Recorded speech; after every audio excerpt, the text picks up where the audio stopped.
Introduction pour un peu poser le cadre, mais après on va laisser parler les gens qui savent vraiment de quoi il s'agit. Le premier sera M. Spani, qui est architecte informatique au HUG. Et le deuxième sera un oncologue, le professeur Roth, qui expliquera comment ça fonctionne au sein d'un service si on veut utiliser ces instruments, dont le 1 sera présenté par M. Spani, mon dossier médical, le plus vieux dossier patient électronique de Suisse. Et donc, on a prévu beaucoup de temps pour la discussion à la fin. Je vais peut-être revenir un peu en arrière. Qu'est-ce que c'est la stratégie nationale contre le cancer pour ceux qui ne sont pas encore venus à un symposium? C'est le 4e, donc pour certains, ça va commencer à être barbant si je raconte ça chaque fois. Donc, c'est une stratégie validée en 2013 par une organisation qui s'appelle le Dialogue politique national suisse de la santé. La politique de la santé en Suisse, c'est une affaire des cantons et de la Confédération. Il n'existe pas d'organe qui a un pouvoir décisionnel pour toute la santé en Suisse. Donc en fait, ce sont les directeurs de la santé et le conseiller fédéral en charge, donc dans ce cas-là, M. Berset, qui essayent de se mettre d'accord dans le cadre d'un dialogue. OncoSuisse, qui est une sorte d'organisation fêtière de plusieurs NGO, est chargé de l'élaboration et de la gestion. En fait, la gestion, c'est moi. Et la stratégie a une vision qui est tellement longue que je ne la lis jamais à haute voix. Je vous laisse lire, hein, parce que c'est trop long à lire. Je suis désolé. C'est un sacré programme, hein, rien que ça. Donc la stratégie, elle est basée sur 3 principes. Le premier, c'est la complémentarité des secteurs, donc la coordination et la collaboration de tous les acteurs. Le deuxième, c'est de mettre l'être humain au centre, une prise en charge intégrée. Et le troisième, ce qui n'est pas toujours évident, c'est d'avoir une égalité des chances. Ça a l'air simple, ça a l'air clair. En pratique, ce n'est pas évident. Parce que ça suppose que les gens sont informés et qu'ils ont tous la même information. Sinon, ils n'arrivent pas à discuter, à se mettre d'accord sur quelque chose, y compris le patient. Déjà, rien qu'entre les gens, les professionnels, ça nécessite qu'on accroît la collaboration interprofessionnelle et interdisciplinaire.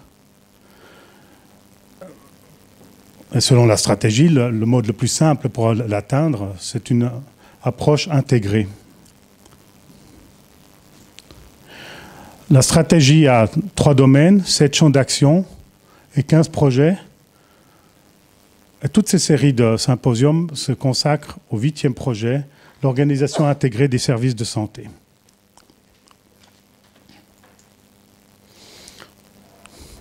Si vous lisez ce document-là, qui est la stratégie originale, elle est un peu longue, c'est pour ça qu'il existe aussi la version abrégée, dès que vous l'avez prise dans le foyer.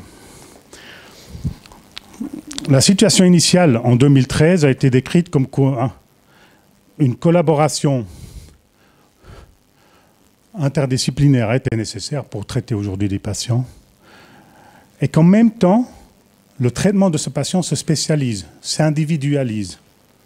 Donc on a des gens qui se spécialisent de plus en plus, qui doivent travailler ensemble. Donc ils vont en plus avoir de la peine à comprendre de quoi l'autre parle. Pour qu'on puisse le faire, on est obligé d'avoir des structures. Parce que si on fait ça n'importe comment, le premier patient sera traité différemment que le deuxième, même s'ils ont le même diagnostic. Ce projet Organisation intégrée des services de santé a 3 objectifs. C'est d'élaborer des recommandations comment on peut organiser cette organisation intégrée. Déjà rien que ça, en Suisse, c'est pas simple. Ensuite, de mettre en place des itinéraires du patient dans des régions pilotes. Après, si vous mettez une région pilote dans une région de la Suisse, le reste de la Suisse va vous dire « Ouais, mais chez nous, c'est différent ». Mais enfin, ça nous permet quand même de progresser. Et ça, on progresse parce qu'on assure la documentation et la communication. Il s'agit d'apprendre l'un de l'autre et parfois d'adapter aux réalités locales. Et ces symposiums servent en fait à ça. Je vais passer les mesures pour passer directement à un truc assez cocasse, si vous me permettez l'expression.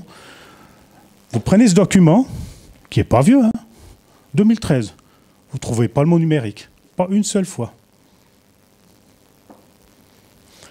Par contre, le mot électronique, vous le trouvez une fois. Dans une parenthèse. Cette parenthèse, elle concerne le dossier électronique du patient. C'est pour ça que je l'ai marqué en bleu. C'est là, la seule fois dans toute la stratégie que vous trouvez le mot électronique. Le 21 septembre, on a déjà eu un symposium lié à ce dossier.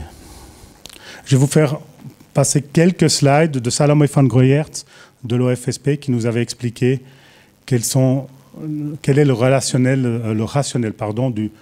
de la Confédération. Donc l'idée, c'est pas d'avoir un dossier réel quelque part, mais c'est d'extraire des documents de banques de données existantes et de créer un dossier virtuel. Et pour l'OFSP, les avantages devraient être de renforcer la qualité du traitement médical, d'améliorer le processus du traitement, d'accroître la sécurité du patient, augmenter l'efficacité du système de santé et de stimuler les compétences en matière de santé des patients. Et donc, il est sacrément costaud, ce dossier. On va voir qu'en fait, on y arrive. C'est pas très simple, mais on y arrive. La vision de l'OFSP, c'est ça. Ce n'est pas un dossier patient, un système, c'est plusieurs. Or, ils n'existent pas tous. Parfois, il y a juste le nom. Le tout est réglé dans une loi fédérale. Et ces cases bleues, là, on les appelle des communautés de référence. La première fois que j'ai lu le mot, je me suis dit, c'est quoi ça ? C'est une unité organisationnelle composée de professionnels de santé et de leurs institutions. J'aime bien leur langage à l'OFSP.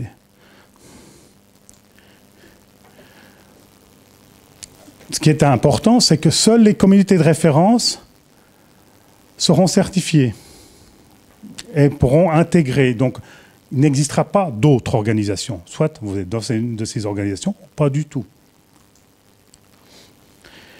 Et une communauté de référence, en fait, c'est comme je l'ai dit, c'est des hôpitaux, c'est des pharmacies, c'est des cabinets, donc des gens, des professionnels, qui se regroupent dans une communauté de référence. Et la plus ancienne, c'est celle de Genève. Et là, je vais passer la parole à M. Spani si vous n'avez pas de questions.